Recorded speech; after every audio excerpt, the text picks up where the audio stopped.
Ah, gente, a gente anda cercado de gente, né? Na rua, no trabalho, no transporte público, na academia, nas redes sociais, então nem se fala. Mas tá todo mundo cada vez mais sozinho, você reparou? Pois é, gente, todo mundo distante. Esses vínculos, quando tem qualidade? Isso não é vida, não. Ou não deveríamos estar vivendo assim. O novo livro da jornalista e escritora Leila Ferreira, o nome disto é Vida, lembra a gente que o que sustenta essa existência, essa vida, são as conexões verdadeiras e reais. Aquelas em que a gente pode ser quem é, sem filtro, sem milindre, com as emoções à mostra. Afinal, o que é que faz a vida valer a pena, se não as nossas trocas? Bora falar disso no Interessa Podcast.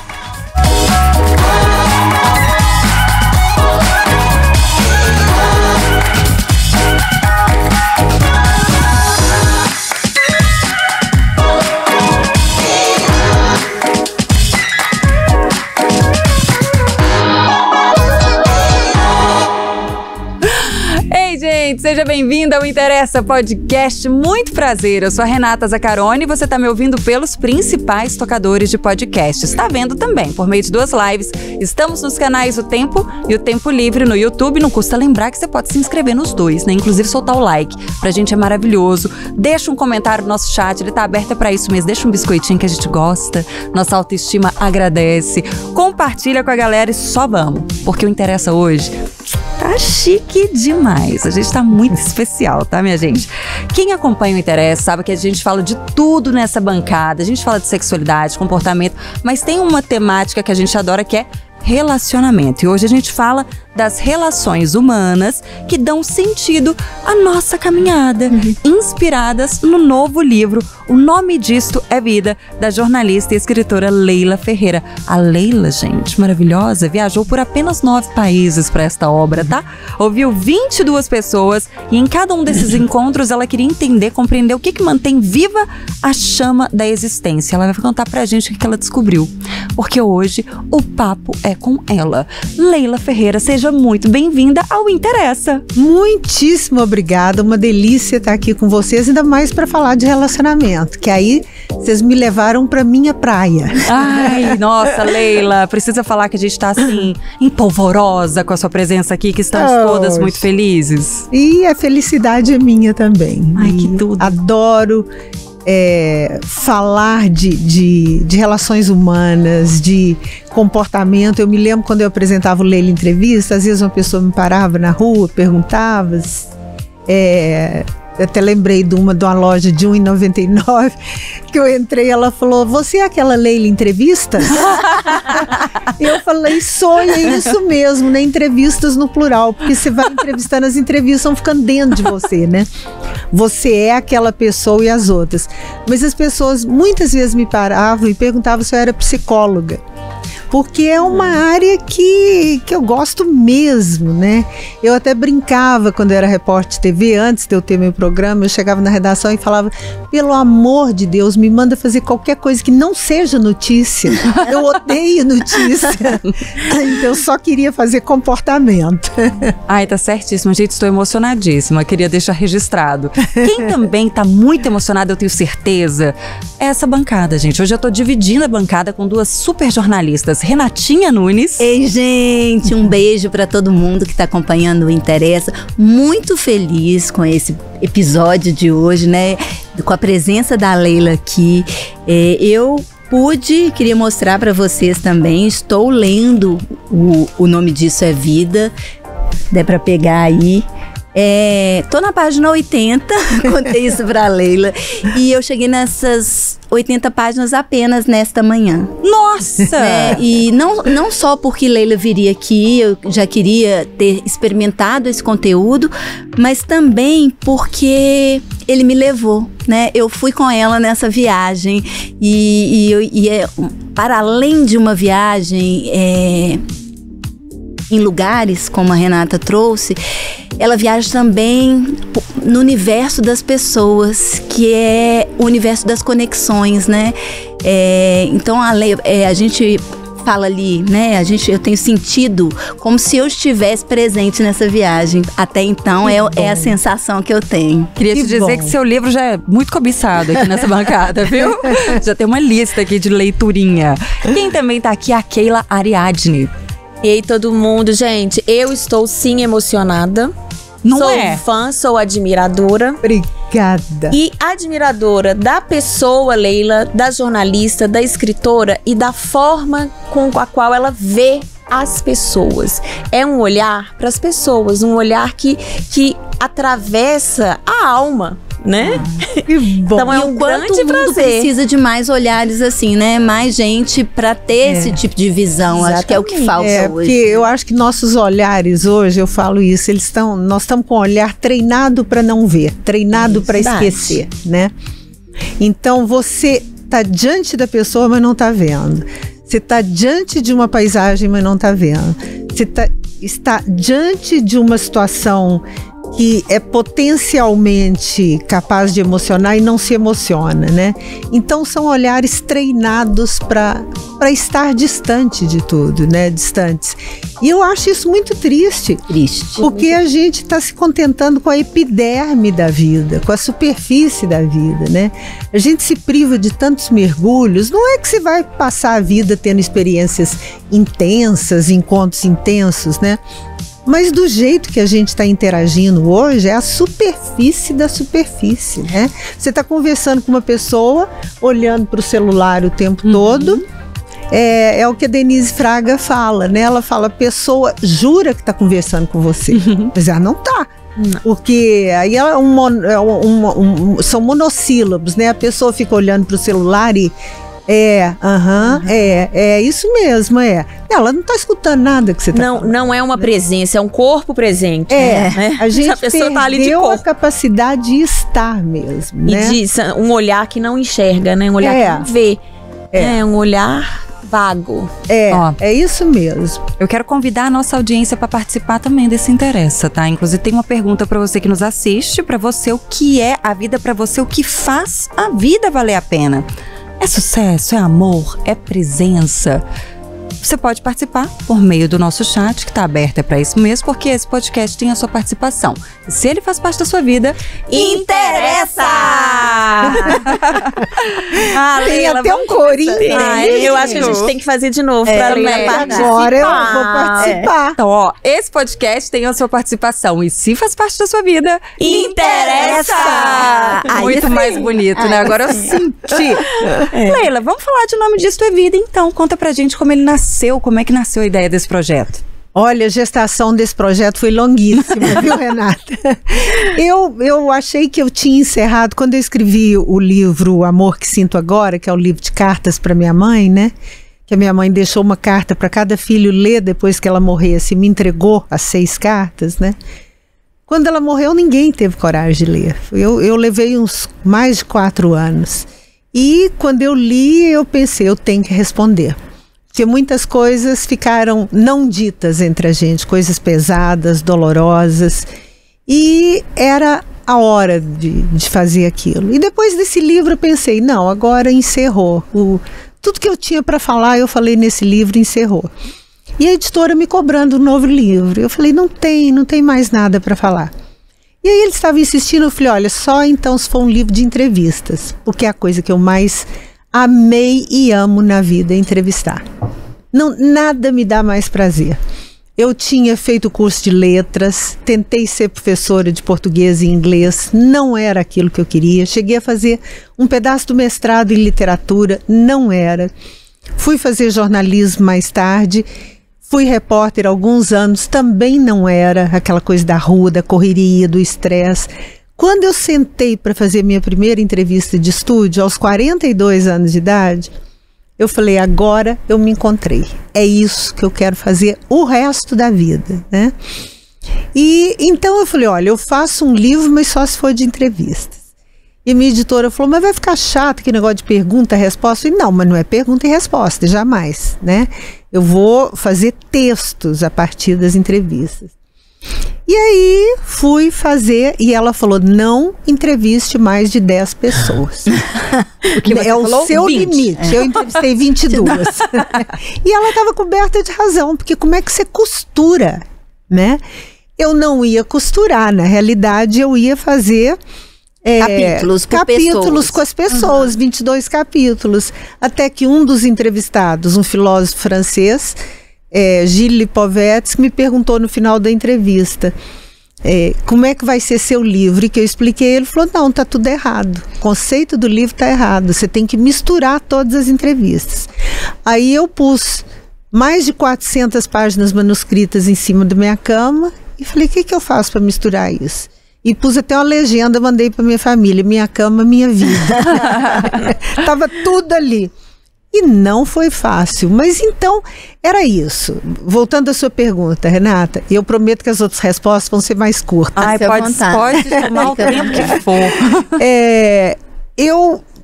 Eu saí para fazer essas entrevistas e aí a pessoa me perguntava, sobre o que vai ser o livro? Eu falava, só sei que vai ser sobre a vida. Mas eu não tinha um roteiro, eu não tinha tema. Só que os temas que me interessam, que estavam no livro A Arte de Ser Leve, são os mesmos temas que estão aí. É tristeza, é felicidade, é depressão, é pausa, relacionamentos pessoais, fé, finitude. Então eu acabei indo para esse mesmo lugar. E como que foi a escolha das pessoas? Não sei te dizer.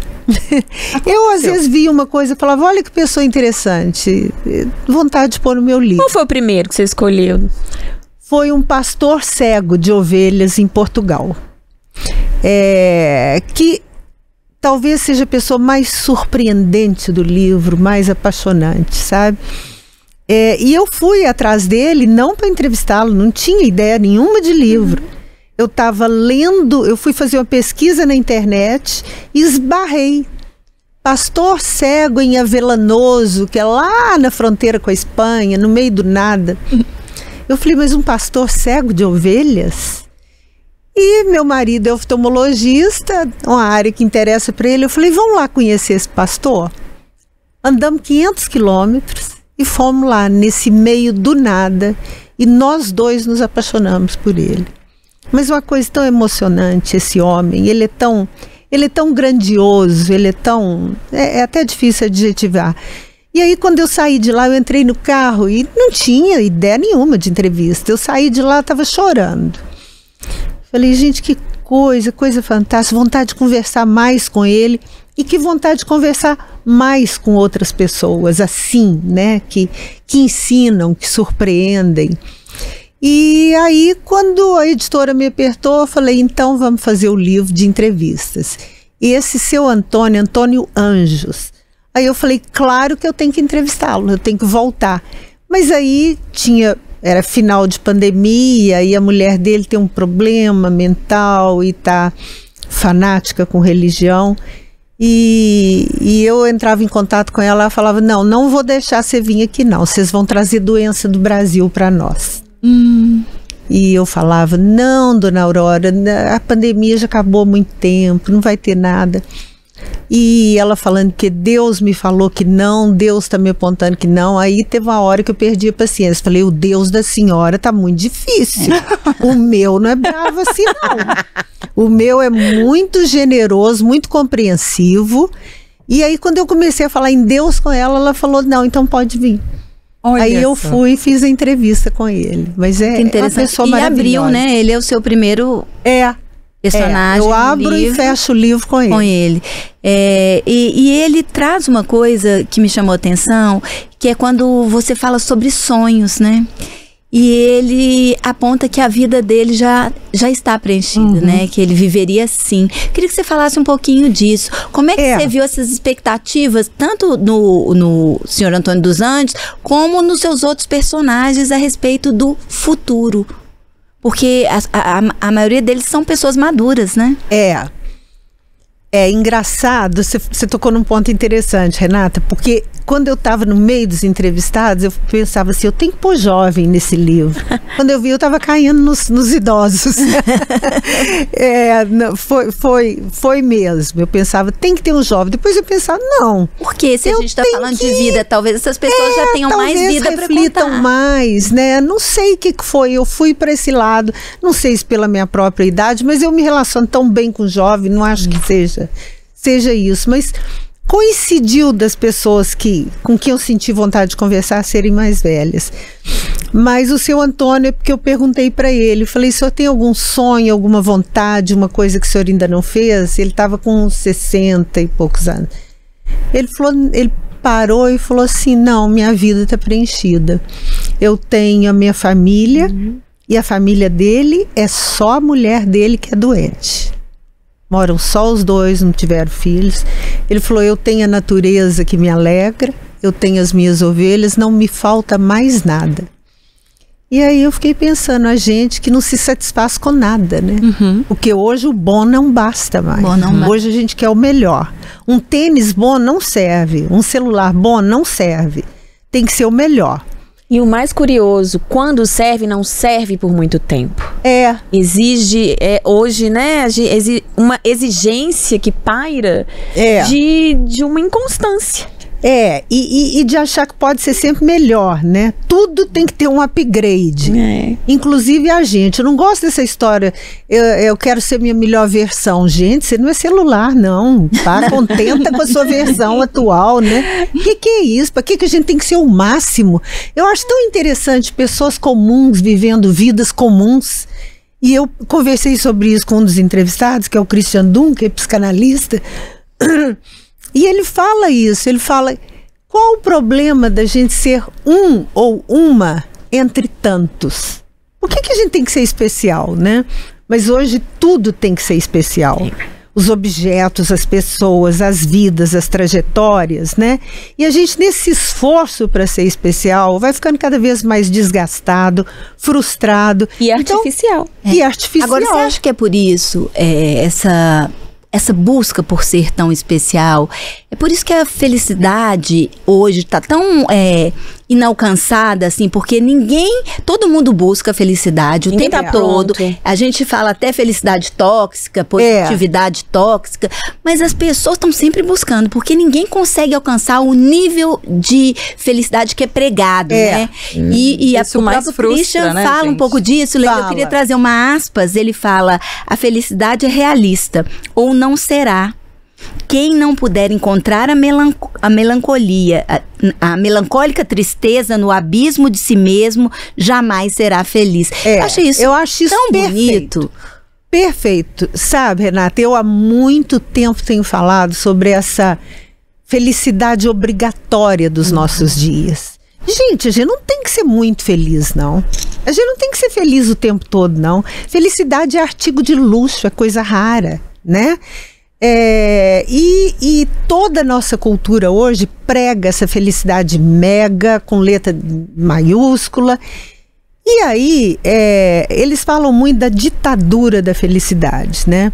Tem até um livro muito bom do espanhol que se chama exatamente A Ditadura da Felicidade. E eu perguntei para o Christian Dunker, psicanalista, se ele acha que tem uma ditadura da felicidade. E ele e o Gilles Lipovetsky, o filósofo, coincidem numa coisa, não é que haja uma ditadura da felicidade. O que há é uma promoção constante de estados de insatisfação na gente. Então, a sociedade hoje vende a felicidade como se fosse um produto. Então, para ela vender tudo que supostamente nos faz felizes, ela provoca insatisfação. Então, nós estamos eternamente insatisfeitos. Ela atualiza versões da felicidade, né? O tempo todo, né? E felicidade autocentrada, né? Claro, você não vai achar a felicidade nas coisas que estão nas prateleiras à venda, né? Não tem Black Friday para felicidade, não tem promoção para felicidade, porque a felicidade é absolutamente subjetiva e delicada. Ela é o que o Cortella fala, a felicidade é episódica, né? Aquela velha frase, momentos de felicidade, mas é por aí mesmo. Agora, você buscar uma felicidade constante, e aí a gente está vivendo em estado de completa insatisfação. Você sonha em ter um imóvel, né? Quando você consegue comprar seu apartamentinho de 1 quarto, sua casinha de 2 quartos, você pensa, daqui uns tempos a gente pode partir para uma coisa melhor. Calma.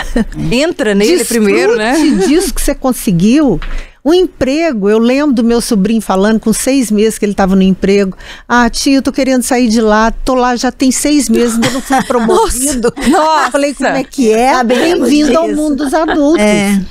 Sabe? Eu trabalhei uma vida inteirinha, eu não tinha coragem de pedir promoção para ninguém hora nenhuma. Dá duro, trabalha, seja uma pessoa legal. E se não for pedir, muito difícil. Simpática. Porque mala ser promovido é difícil, né? Então, agora, Leila, seja uma pessoa legal, quem sabe a promoção vem. E vem, né? Pode e vem. Agora, um outro ponto que perpassa muitos outros personagens, até os que eu já pude conviver ali um pouquinho no livro, é a colocação em relação às frustrações. A gente vive num mundo hoje onde as pessoas acham que se frustrarem, que ter momentos difíceis, né, é feio. É como se estar triste, estar ansioso, estar com algum tipo de problema ou com alguma frustração fosse sinônimo de fracasso. E isso vem consumindo a gente. Eu falo a gente porque eu imagino que todos nós, de alguma forma, passamos por momentos assim. E você traz isso fortemente no livro, que é apontar, e eu fiquei muito encantada com esse trecho, apontar a importância da tristeza. Eu, em especial, já falei aqui, a gente já fez, inclusive, um episódio específico sobre tristeza. Que interessante. E eu sempre falo que a tristeza, que eu tenho um carinho pela tristeza, mas eu tenho um negocinho com ela, assim, porque ela pode vir num pedaço do seu dia, ela pode vir numa semana e ir embora na outra, mas ela precisa te visitar. Claro. Porque através dela a gente reflete muito mais. E de inúmeras formas, de formas distintas, diferentes personagens falam sobre isso. O que significa tristeza para você depois desses encontros com ela ao longo do livro? Olha, Renata, eu sempre tive uma convivência muito próxima com a tristeza, né? Não é segredo, eu me trato de depressão há mais de 30 anos, né? E na minha família são vários casos, então a tristeza sempre foi uma hóspede frequente nas nossas vidas, nas nossas casas, né? Agora, eu nunca escondi tristeza, de jeito nenhum, e acho que a gente hoje tá se esforçando para esconder a angústia, esconder a tristeza, esconder a melancolia e tentar entrar nessa coisa de felicidade radical, felicidade em tempo integral. E se a gente não viver a tristeza, a gente não vai ser capaz de sentir a felicidade, né? Porque, para mim, respondendo a sua pergunta, para mim a tristeza é parte constituinte, integral da condição humana, né? Eu acho muito interessante no livro que o Mia Couto fala que a mãe dele, que ele era uma criança triste, a mãe dele às vezes chegava perto dele e falava assim, isso é porque família portuguesa, né? Estás triste. E que ela só queria constatar se apesar de estar triste, ele estava bem. Ela não tentava tirá-lo do lugar da tristeza, né? E o Andrew Solomon, que é autor de um clássico sobre a depressão, eu perguntei como é que é a questão dele com os filhos dele, a questão da felicidade. Ele falou, eu faço questão que os meus filhos sintam tristeza. Eles precisam conviver com a tristeza. Ele falou, não quero que eles sejam depressivos, não é isso? Mas eles precisam experimentar a tristeza. Se eles não viverem a tristeza, eu não fui um bom pai. É um caminho de sabedoria. E esse caminho das oscilações, dos momentos, mas né? Aqui não pode. Que a gente... Só um minuto, só te cortando. Aqui a gente não pode ficar triste. Porque a criança hoje fala, engole esse choro, né? você não pode chorar. Por que você tá triste? Não, um amigo mesmo fala pra gente. Aquele tá triste, eu falo, não, você não pode animar. Não, vamos animar. As pessoas não têm direito, às vezes, de vivenciar não tem permissão pra tristeza, né? Não tem uma permissão pra tristeza, né? Desculpa, querida. Mas o que eu ia falar, assim, que a gente vive momentos, né? Oscilações, e eu acho maravilhoso esse livro, porque o que são essas oscilações senão a vida? O nome disso é a vida. E assim, a gente teve um privilégio de ter uns bastidores, então a gente conversou com a Leila, então a gente sabe de algumas histórias muito interessantes. A meta dela, né? A missão dada eram 10 entrevistas, ela dobrou a meta dela, deu a meta, ela dobrou mais do que dobrou. Mais do que dobrou. Isso porque a gente tem aqui a informação de que ela ainda precisou fazer uns cortes. Tinha mais. Mas o que eu tô querendo perguntar aqui? Nessa busca, nessas conversas com 22 pessoas, você foi tendo contato com a felicidade, com a tristeza. Queria que você falasse um pouquinho da esperança.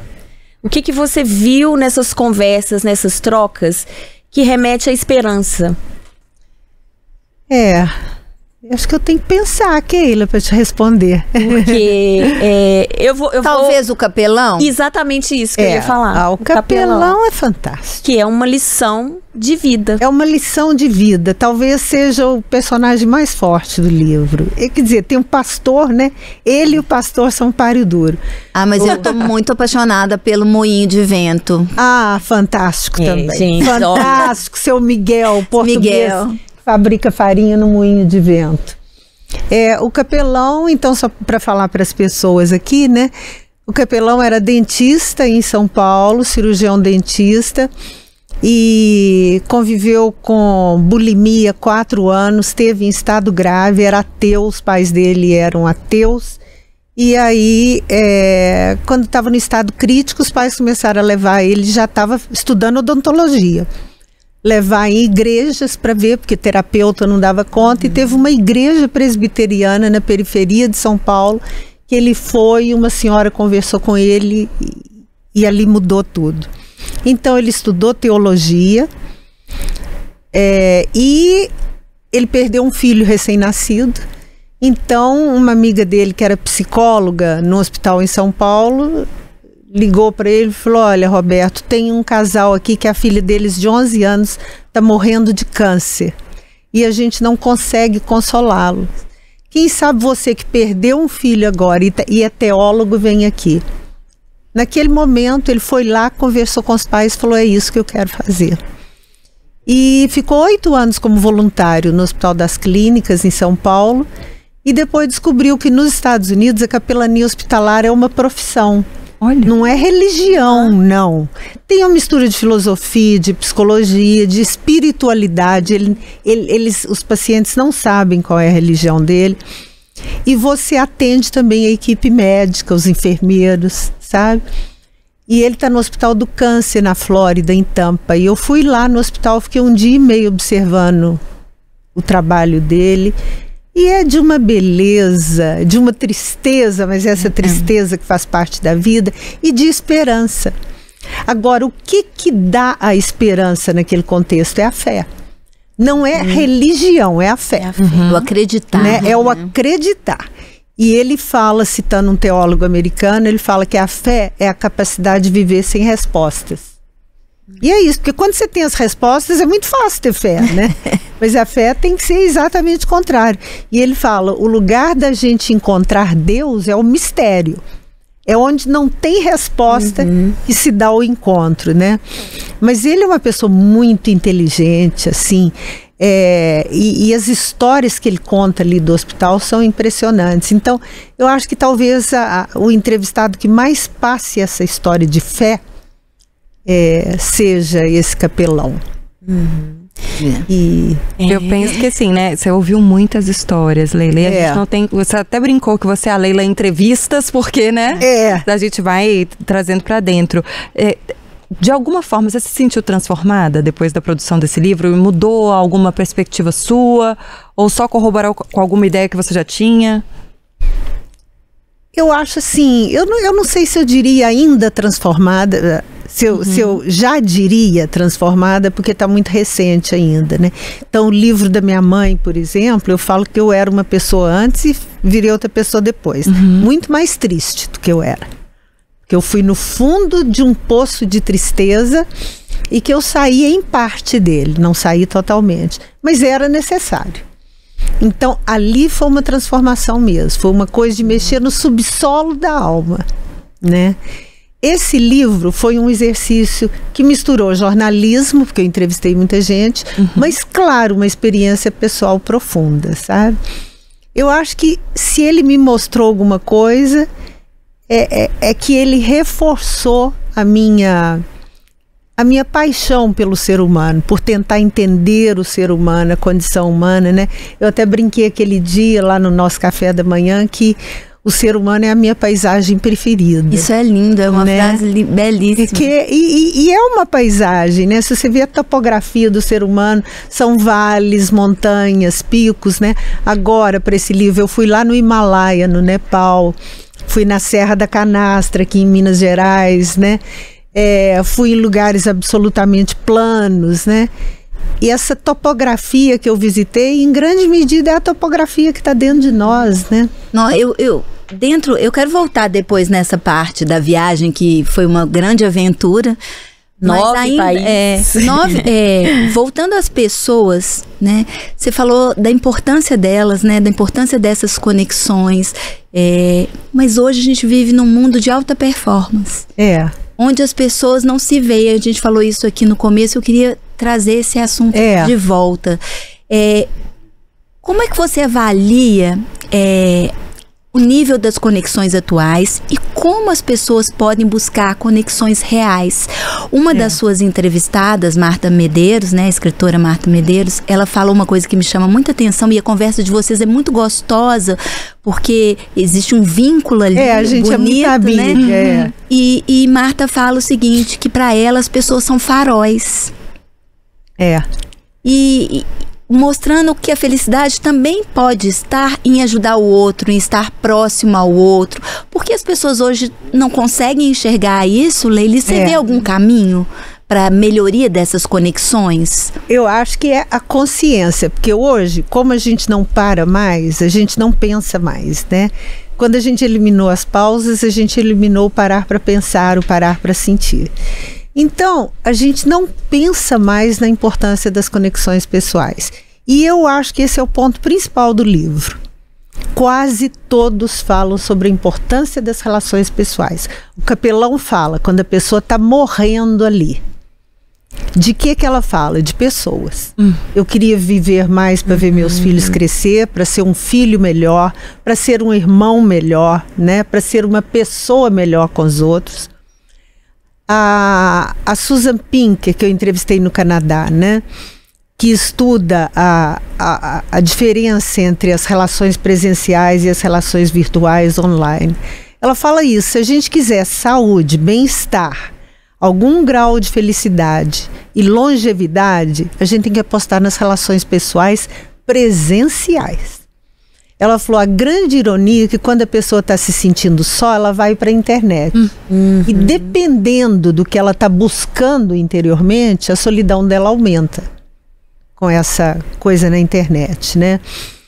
E a Suzy ainda fala uma coisa interessante, que ela foi escrever o livro dela pensando na importância das conexões presenciais com as pessoas próximas. Mas que aí ela descobriu que tem que ter essas conexões também com pessoas que não são próximas. Então é o cara que vende o pão na padaria para você, é a pessoa que lava o seu carro, é a sua manicure, é um colega de trabalho que você encontra pouco, mas encontra. Ela chama isso de vínculos frágeis, weak bonds. Então ela fala, esta teia, que são os vínculos frágeis, ela nos faz sentir conectado à vida, ao mundo. Não é só a família e só os amigos. Então, ela fala, por exemplo, onde ela me deu entrevista numa biblioteca lá em Montreal, no meio de um parque. Ela falou, olha, eu venho sempre a essa biblioteca, eu converso com as pessoas daqui. E ela chegou, todo mundo conhecia. Ali na esquina está a mercearia, onde eu faço as minhas compras. Ali, a academia, onde eu faço hidroginástica. Se um dia eu desaparecer, essas pessoas vão sentir minha falta. Então, você tem que ter essa teia. Agora, tem gente que não cumprimenta o ascensorista, não cumprimenta o colega de trabalho, não olha para a cara de quem está do lado. Eu não me conformo com isso. Ele está com pressa demais, né? Com pressa demais, olhar para si mesmo. Né? Que isso? É complicado. E a gente está na era do eu, do me buscar. Sim. Tem 2 entrevistados meus que falam uma coisa que eu acho muito interessante. Né? É assim, eu caçador de mim. Eu caçador de mim. A pessoa, eu falo que eu morro de preguiça de quem vai viajar para tentar se encontrar. Gente, tem tanta coisa para se encontrar no mundo, você vai lá para te encontrar. Você tá aqui? Não, que perdido que você tá. Gente, legal. Eu vou tentar me encontrar. Eu falo, eu vou para tentar me perder. Sabe que é muito mais interessante que se encontrar. Mas é uma egotrip, né? E a pessoa, não, porque eu tô sem paciência hoje, tô cheio e tal. Sai fazendo cara ruim para todo mundo, amolando todo mundo. Eu tenho isso muito em comum com a Marta Medeiros. A gente detesta incomodar os outros. Nós descobrimos que nós temos a mesma mania de andar na calçada, raspando na parede, deixar o outro passar. Abre espaço, né? Abre espaço para o outro passar. Por que você tem que andar no meio da calçada? E isso, claro, é uma metáfora para a vida, né? Então, eu acho que um dos segredos da vida, se eu pudesse falar, às vezes eu brinco isso na palestra, eu falo, gente, não amola, não. Igual a gente fala para criança, menino, não amola, não. Os adultos hoje estão mais mimados do que as crianças e amolando mais do que as crianças, né? Então, não amola, não. Por exemplo, hoje eu estava no salão, fui cedo pintar o cabelo.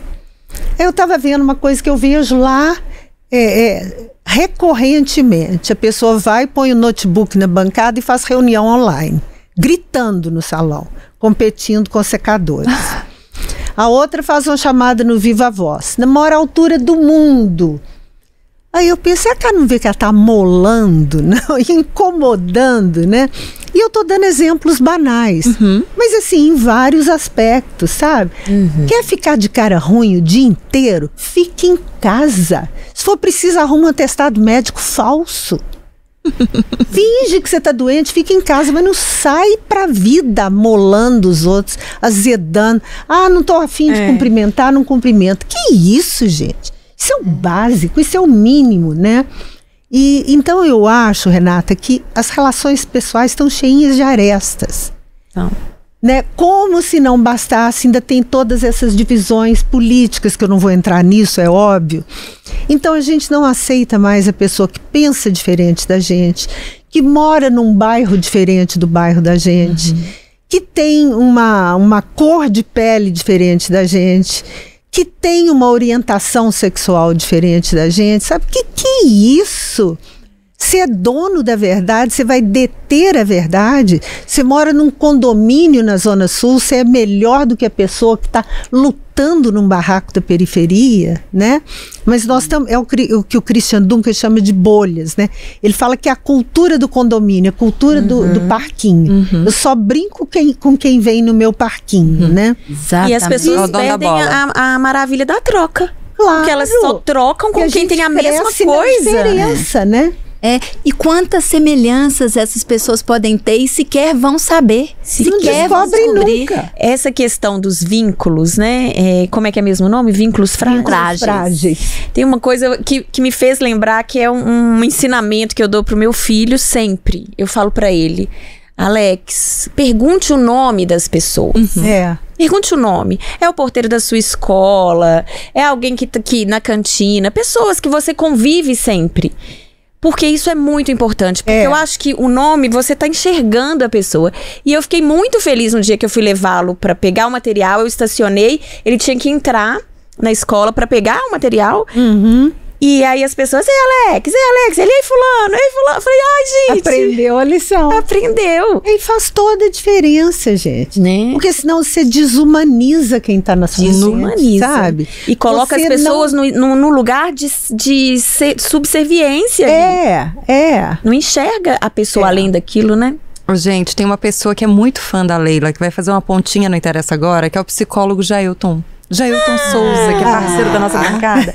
Ele é obcecado recado. Ele falou, queria muito, Zaca. Eu falei, uai, um pedido seu é uma ordem, meu amigo. Ô, gente, Jailton, que pena que você não tá aqui conosco. É uma pena. Bora E ele tem essa energia, viu? Vou contar que ele tem essa energia. Ih, ele tá muito feliz aqui, então vamos só vê-lo no vídeo, então, um pouquinho. Nos últimos anos, eu tenho acompanhado na clínica e no meu contexto social que as pessoas têm tido muito medo de serem elas de verdade. Questões como medo, angústia, fracasso têm sido vistas como algo aterrorizante. Mas as pessoas têm esquecido que nós somos seres humanos de carne, de essência, de emoções e que todos esses contextos fazem parte do nosso desenvolvimento. Negar a possibilidade de erro e só focar numa assertividade tem tido e feito pessoas extremamente angustiadas, depressivas. Então é um momento em que a gente precisa compreender a nossa humanidade enquanto ser. Compreender as nossas emoções mais básicas, como alegria, tristeza, raiva, medo, sentimentos nobres, também fazem parte desse contexto, mas eles não estão conosco o tempo inteiro. Então, é muito importante a nossa humanidade compreender a essência básica da sua existência, de ser humano, com todas as nossas possibilidades de desenvolvimento, de acompanhamento e de sermos pessoas melhores, que as nossas interações elas possam ser humanizadas, possam ser humanas. Então, o ideal é que a gente consiga voltar ao básico nosso, desenvolver compreendendo o que é mais nobre nosso, termos e sermos de sentimento, de alma e de coração. Eu acho. Ótimo, perfeito. Eu acho que ele estava aqui. Que Leila e ele estavam tricotando antes de entrar nesse estúdio. Mas ele entrou justamente no timing da humanização. Mas é certíssimo, é isso que ele falou. Nós estamos vivendo na época da performance, né? Então você cria aquela persona que a Susan Pinker, a psicóloga do Canadá, fala aí, né?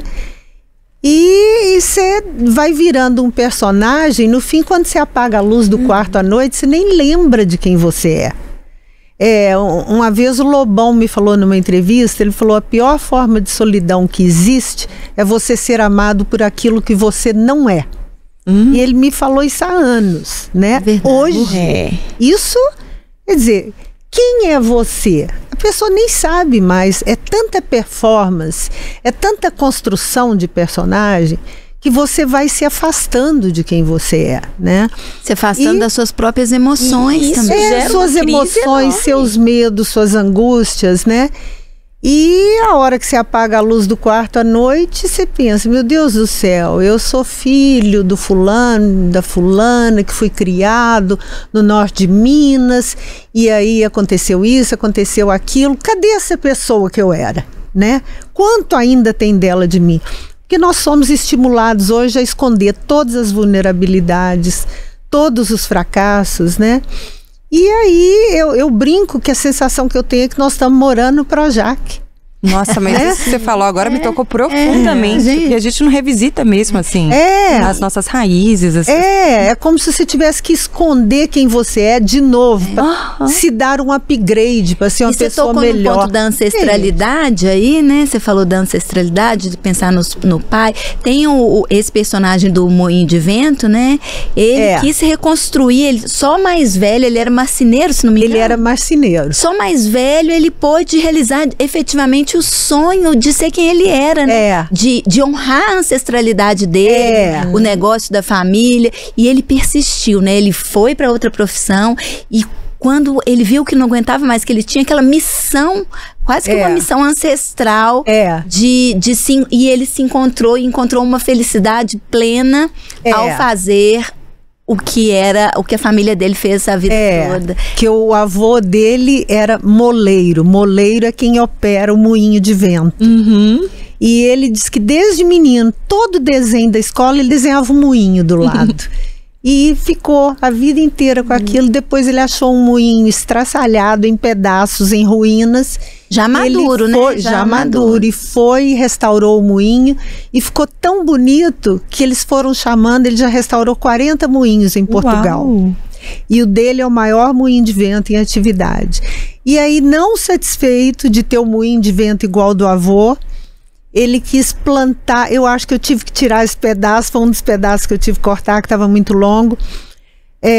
ele foi coletando sementes de um tipo de trigo especial e tudo, numas terras emprestadas por amigos dele que mudaram para Lisboa e aquelas terras estavam abandonadas, e ele foi cultivando aquelas sementes ali para a farinha dele ser igual dos ancestrais, pura, né? Então, e ele lá naquele moinho, no alto da Serra de Montejunto, em Portugal, ele fala assim: isso aqui, dona Leila, é minha igreja, meu confessionário.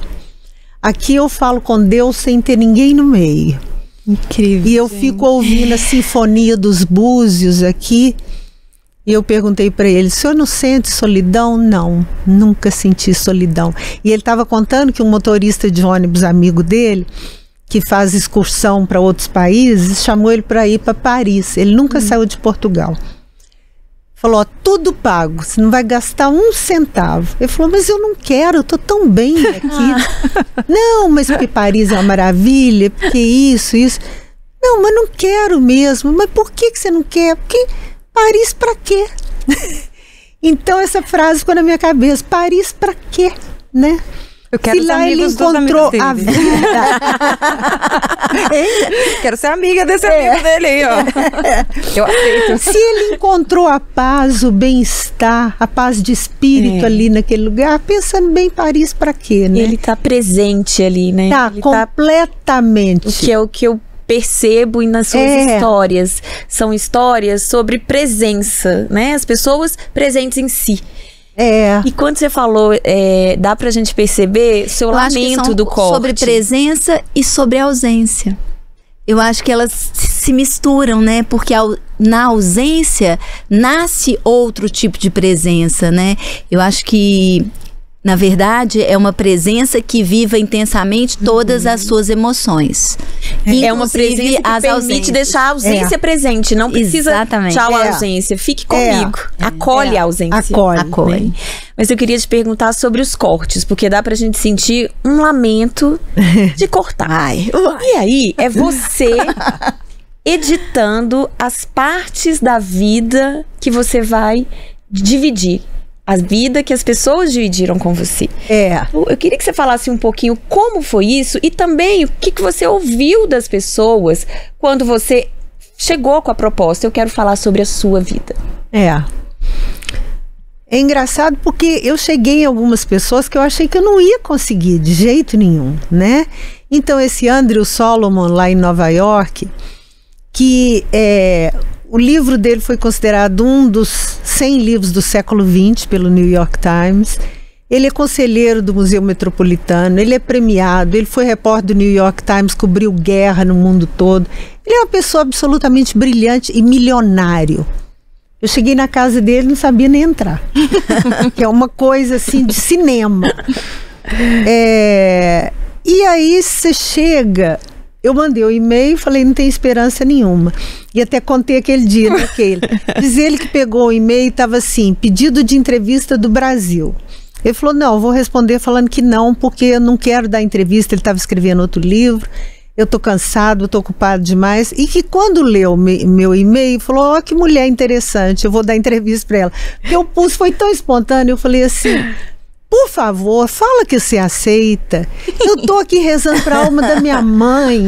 Eu tô aqui cruzando os dedos. Você vai me deixar tão feliz, eu te admiro tanto. Aí ele falou: tá, então pode. E eu cheguei lá, uma pessoa de um acolhimento, de uma simplicidade, sabe? Falando da alma dele, da tristeza dele, do sofrimento dele com a depressão, tudo que ele já passou, né? E por isso ele resolveu estudar a fundo a depressão. Então é surpreendente, porque assim, eu fui acolhida em todos os lugares, né? Cheguei no Nepal para entrevistar um montanhista que era médico em São Paulo. Em 89 ele falou: eu não quero ser médico mais, eu não quero ter casa mais, eu quero morar no mundo e foi para a montanha. Foi o 8º brasileiro a escalar o Everest, cruzou o Atlântico num veleiro e já levou 80 expedições ao Nepal, ao Everest. E a casa dele é uma mochila. Eu levei doce de leite e rapadura para ele. Maravilhoso. Falei, sua mochila agora vai pesar Leila, mais. Dessa entrevista, né, com o montanhista, você relata também, aí é muito interessante, a hora eu acho que a gente viaja junto, como foi chegar até ele. Porque foi uma aventura. E é isso, né? De um lugar para o outro, a gente fica... Eu falei, gente, como é que foi esse batidão para fazer? Eu sei que houve um tempinho entre uma entrevista e outra. Foi puxado. Mas, ao mesmo tempo, foi uma grande aventura, Você sabe né? o que eu faço, Renata? Eu finjo para mim mesma que eu sou jovem. Aí eu penso, eu vou dar conta, eu vou dar conta. Que vai me convencer do contrário? Ela, para chegar até ele, foi uma viagem complexa. Porque eu 7 horas em contato, em 120 quilômetros, foram mais de 7 horas de viagem. Vocês imaginam a estrada. É despenhadeiro, despenhadeiro mesmo. Você fala, agora não passa, não tem como. E como é perto da fronteira do Tibete, tem a questão do Tibete com a China, é um policiamento, aí separa. Aquela coisa que a gente vê em filmes só, né? Tudo quanto é documentação. E assim, é uma aventura. E eu entrei em contato com ele e ele falou, olha, eu vou estar fazendo o Great Himalayan Trail, que é percorrer o Nepal caminhando de ponta a ponta pelo Himalaia. Então, se você vai reto, é uma distância, mas ele ia pelas montanhas, dava 1.500 quilômetros. E ele foi o primeiro latino-americano a conseguir fazer isso. Aí eu falei, olha, eu vou estar em Portugal, junho e julho, quem sabe eu te encontro em algum ponto. Tem algum ponto que tenha cidade? Ele falou, cidade não, tem vilarejo. E até poucos dias antes ele não sabia, porque ele falou, eu não posso marcar um dia, porque eu não sei que dia que eu vou estar em que ponto. Tudo depende do rendimento da viagem. Ele pegou nevasca, pegou tudo. E aí, até que enfim, ele falou, ó, eu vou parar para dormir numa cidadezinha chamada Chiabrubeze, na fronteira com o Tibete. Você me encontra lá? Claro! E meu marido junto. Grande maravilhoso, parceirão. Ele é médico, mas ele é mais jornalista do que eu. Ele estuda sobre os lugares, ele tem curiosidade. E aí a gente se encontrou com ele, chegamos em Katmandu, que é a capital do Nepal, que é o caos. Katmandu, você anda no meio dos carros, não tem passeio, não, né? Assim, você anda e o carro raspa na sua roupa. Você pensa, meu loucura. Deus, alma da mamãe. Misericórdia. Então nós ficamos 2 dias em Katmandu e fomos para Chiabrubeze. Chegamos lá numa pensão que ele arrumou para nós, mas era uma coisa, o banheiro era um balde d'água para você lavar o rosto, para tomar banho, para a mesma água vai para tudo. Vai para tudo. Mas ele encantador, ele é uma pessoa maravilhosa. E ele fala, olha, Leila, eu tenho essa vida. Eu falei, você não sente vontade de voltar para casa? Que a coisa melhor da viagem é a hora de voltar para casa. Ele falou, no começo sim. No começo era estranho, depois virou uma coisa absolutamente natural para mim. Aí diz ele que foi desapegando das coisas, porque quando você anda com mochila, você tem que ter o mínimo, né? Aí apaixonou por uma paulistana e alugou um apartamento em São Paulo para ir de vez em quando. Ele falou, quando eu me dei conta, eu estava voltando a todos os velhos vícios de comprar, ter. Comprou um som, comprou uma moto, comprou uma geladeira bacana, comprou um sofá. Aí ele falou, não, eu estou caindo na cilada de novo. Eu não quero isso, eu não preciso disso para ser feliz. Fechou o apartamento, desfez de tudo e voltou para a não casa dele no Nepal, né? Incrível. E ele é budista e é uma pessoa muito interessante, Manuel Morgado. E a gente aprende muito com essas pessoas, né? E aí, Renata, voltando à questão das conexões pessoais, que eu acho que é o tema central do livro. Esse homem que já enfrentou todos os riscos, todos os perigos do mundo, ele contando das escaladas no Everest, é inacreditável. Eu perguntei, você tem algum medo? Ele falou, tenho, de solidão, eu tenho medo de envelhecer sozinho. Porque eu não cultivei os vínculos pessoais e agora que eu tô mais velho, eu tô com muito medo da solidão, né? Então, E é eu tão acho importante reconhecer isso também. Demais, né? Reconhecer demais. as nossas fragilidades, os nossos medos. Conhecer e reconhecer. E reconhecer. Ai, gente, nossa, eu tô só muitas pensando que eu quero muito histórias, ler esse muitas livro, histórias, muitas porque é muito histórias. privilégio que a gente tá tendo de conhecer essas pessoas Sim. por meio da sua experiência. E a sensação O livro é muito essa. bacana. Quero reforçar aqui, gente, que a sensação é essa. Né? Ainda tô aqui, ainda tô na minha leitura, mas a minha sensação é essa. A minha sensação é de estar próxima a essas desses pessoas. personagens. E a minha sensação é de estar fazendo essas viagens. Que bom. E Então- essa é a primeira entrevista que eu tô dando sobre o livro, né? Porque o interessa, É a primeira. E então eu tô falando pra vocês e falando pra mim. Porque eu Coisa ainda não boa. tive esse olhar de fora. A gente teve o café da manhã, mas foi muito um bate-papo de muitas coisas, né? E agora é a primeira entrevista, porque o livro acabou de chegar na minha casa. Acabou de chegar. E então, assim, é muito interessante que eu tô vendo como é que você tá vendo os personagens e aí eu tô vendo com outro olhar, É sabe? um laboratório. É muito legal.